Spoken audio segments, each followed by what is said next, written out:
அன்புள்ள Thangathamizhan YouTube channel உங்களை வரவேற்பது முருகவேல் திருமலைசாமி செங்குட்டுவன். அன்பு நண்பர்களே, டைரக்டா இப்போ மேட்ருக்கு வந்துடுறேன். இன்னைக்கு உங்களுக்கு கொடுக்க போற பழமொழி, பிள்ளையார் பிடிக்க குரங்காய் போனது. பழமொழி பழசு, என்னுடைய கதை புதுசு. போலாமா கதைக்கு? ரைட். ஒரு பையன் அமெரிக்காவில் இருக்கான். அமெரிக்காவில் டெக்சாஸ். நேற்று பெரிய புழுதி புயல் அங்கே அடிச்சது. அந்த டெக்சாஸில் இருக்கான்.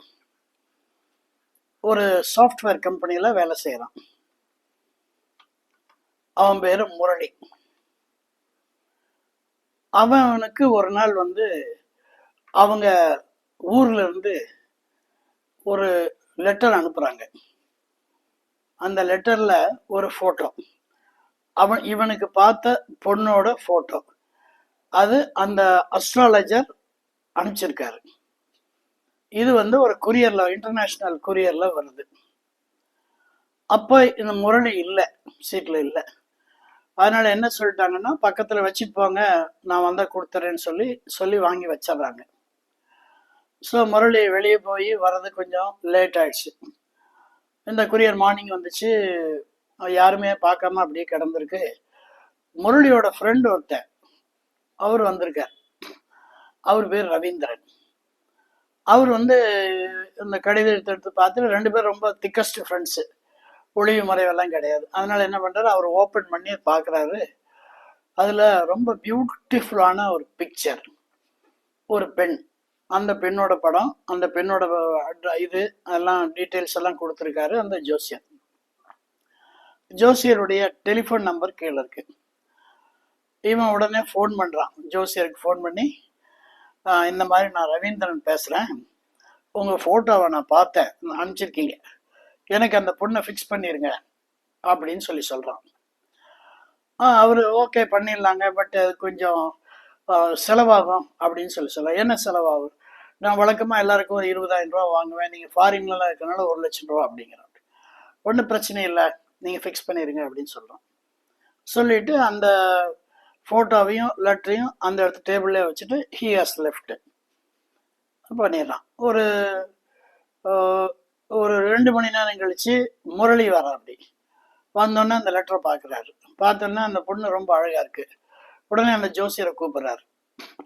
ஜோசியரை கூப்பிட்டு, நான் முரளி பேசுகிறேன், இப்போ எனக்கு லெட்டர் வந்திருக்கு அப்படின்னு சொன்னோடனே அவர் கன்ஃபியூஸ் ஆகிடுது. முதல்ல ரவீந்திரன் சொல்கிறாரு, அப்புறம் முரளின்னு சொல்கிறாருன்னு சொல்லிட்டு, சொல்லுங்க முரளி, இந்த பொண்ணை எனக்கு ஃபிக்ஸ் பண்ணுங்க, அப்பா அம்மாட்ட போய் சொல்லி முடிவு பண்ணிடுங்க, நான் பார்த்துக்கலாம் அப்படின்னு சொல்லி. இப்போ அவர் சொல்கிறாரு, இதில் காம்படிஷன் தெரிஞ்சிட்டார். அவர் ஒரே பொண்ணுக்கு 2 பேர் போட்டி போடுறாங்கன்னு தெரிஞ்சிட்டாரு. அவர் சொன்னார், இதுக்கு ஒரு 2 lakhs ஆகும், பரவாயில்ல நான் பார்த்துக்கிறேன் அப்படின்னு சொல்கிறான்.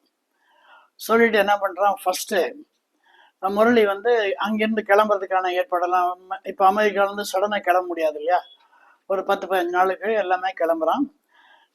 கிளம்பும்போது அவனும் இவனுடைய ஃப்ரெண்டும் அவனும் சைட் பை சைடாக கிளம்புறான். ஆனால் 2 பேரும் ஒருத்தருக்கு ஒருத்தர் சொல்லிக்கல. Even though they are thickest friends, சொல்லிக்கல. அப்புறம் உடனே ஃபர்ஸ்ட் என்ன பண்ணுறான், முரளி சென்னை ரீச் ஆனோன்னு அந்த ஜோசியரை கூப்பிட்றான். இது ஆக்சுவலாக முதல்ல நீங்கள் என்னோட பேருக்கு தான் அனுப்பிச்சிங்க, ஆனால் நான் உங்களுக்கு ரெஸ்பாண்ட் பண்ணியிருக்கேன், நான் 2 lakhs உங்களுக்கு அனுப்பிச்சிருக்கேன், பார்த்து ஏற்பாடு பண்ணுங்க அப்படின்னு சொல்கிறேன். அப்படி இது ஜோசியருக்கு ஒரு சின்ன கன்ஃபியூஷன். இதே பொண்ணுக்கு அவரும் ரவீந்திரனும் ட்ரை பண்ணுறாரு. என்ன பண்ணுறதுன்னு அப்படியே கொஞ்சம் யோசிக்கிறாரு. அவர் தான் பிரபல ஜோசியராச்சே. அவர் என்ன பண்ணுறாரு, இந்த ஃபோட்டோவுக்கு மேட்சிங் அப்படி அப்படி அப்படி அப்படி அப்படி அப்படியே தேடி வரும்போது இதுக்கு கிட்டத்தட்ட ஒரு மேட்சிங், ஒரு 80% எடுக்கிற ஃபோட்டோ எடுக்கிறார்.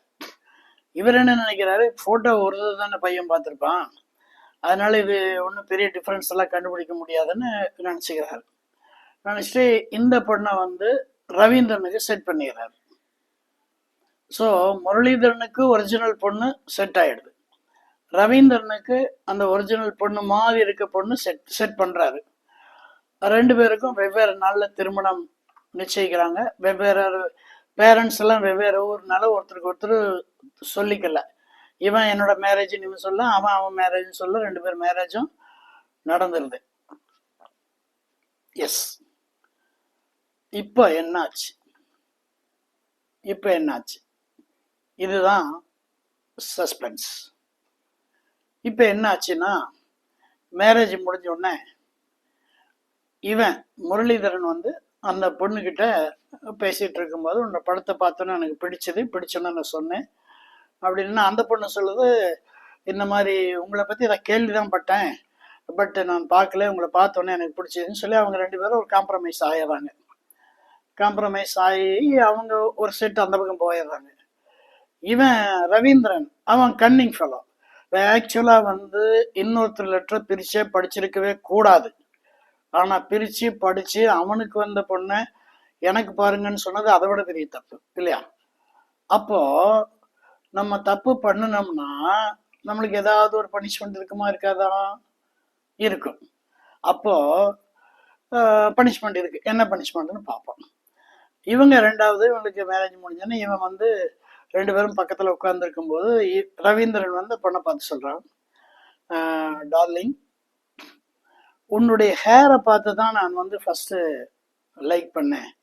அருமையான ஹேர், கேர்லி ஹேர், இது எனக்கு ரொம்ப பிடிச்சிருக்கு அப்படின்னு சொன்னோன்னே அந்த பொண்ணுக்கு ரொம்ப வெக்கமா இப்படியே கூசிட்டு தேங்க்யூ தேங்க்யூ அப்படின்னு சொல்லுது.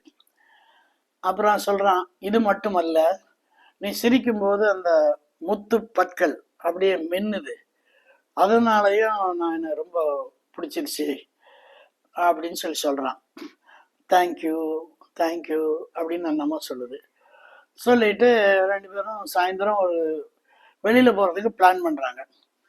பிளான் பண்ணும்போது ரவீந்திரன் சொன்னா, நம்ம ஒரு 3 hours கேப் இருக்கு, I will go for sleep அப்படின்னு சொல்ல, இவங்க இந்த அம்மா என்ன சொல்லுது, நானும் ஐ வில் கம், ஒரு 3:30 வாக்கில் நம்ம எந்திரிச்சு குளிச்சுட்டு கிளம்பலாம், ஈவினிங் ஃப்ரெஷ்ஷாக கிளம்பலான்னு அந்த அம்மா சொல்லுது. ஸோ 2 பேரும் 3 o'clock 3:30 கிளம்புறாங்க. கிளம்புறதுக்கு முன்னால் ரவீந்திரன் போய் குளிச்சுட்டு வந்துடுறாரு. குளிச்சுட்டு வந்து அவருடைய இதில் ட்ரெஸ் பண்ணிட்டு இருக்காரு. அப்போ இந்த அம்மா குளிக்க போகுது. குளிக்க போகும்போது யூஸ்வலாக குளிக்கும்போது எல்லாம் தாள் போட்டு குளிப்பாங்க. அந்த அம்மா மறந்துடுச்சு. இவன் வந்து சொல்ல போறான், இந்த மாதிரி கதவு தாள் போடலன்னு சொல்லலான்ட்டு உள்ள போகும்போது கதவை கொஞ்சம் திறக்கும் போது அங்க ஒரு பார்க்கறான் ஒரு காட்சிய, பயந்து போயிடறான், தலை சுத்தி இருக்கு. என்ன பார்த்தான், என்ன அங்க இருந்துச்சு? நாளைக்கு பார்க்கலாமான்னு சொன்னா நீங்கெல்லாம் ரொம்ப வெக்ஸ் ஆயிடுவீங்க. இப்ப சொல்லிடுறேன். அந்த பொண்ணு தன்னோட விக்கை கழட்டி அந்த இது மேல வச்சிருக்கு, பேசின் மேல வச்சிருக்கு, பல்செட்டை கழட்டி பக்கத்துல வச்சிருக்கு. இவன் கதவை திறந்தோடனே இவன் கண்ணில் பட்டது அந்த விக்கும் அந்த பல்செட்டும். எப்படி இருக்கும் அவனுக்கு? எப்படி இருக்கும்? ஆக மொத்தத்துல பிள்ளையார் பிடிக்க அதை குரங்காய் போன கதை இதுதான்.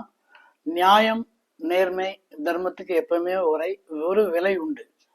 அந்த விலை கண்டிப்பாக நல்ல விலையாக இருக்கும். அதுக்கு ஒரு ட்ரீட்மெண்ட் நல்ல ட்ரீட்மெண்ட்டாக இருக்கும் அப்படின்னு சொல்லி இந்த கதையை முடிச்சுக்கிறேன். அன்புள்ள நண்பர்களே, இந்த கதை கண்டிப்பாக உங்களுக்கு பிடிச்சிருக்கும்.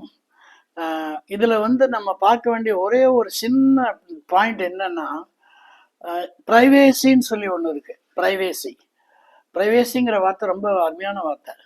ஐ should not enter into the privacy of others, even my wife அப்படிங்கிறது ஒரு பாலிசி.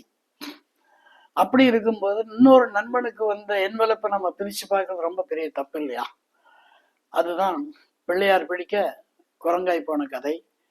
நன்றி, வணக்கம், வாழ்க வளமுடன், வாழ்க வளமுடன்.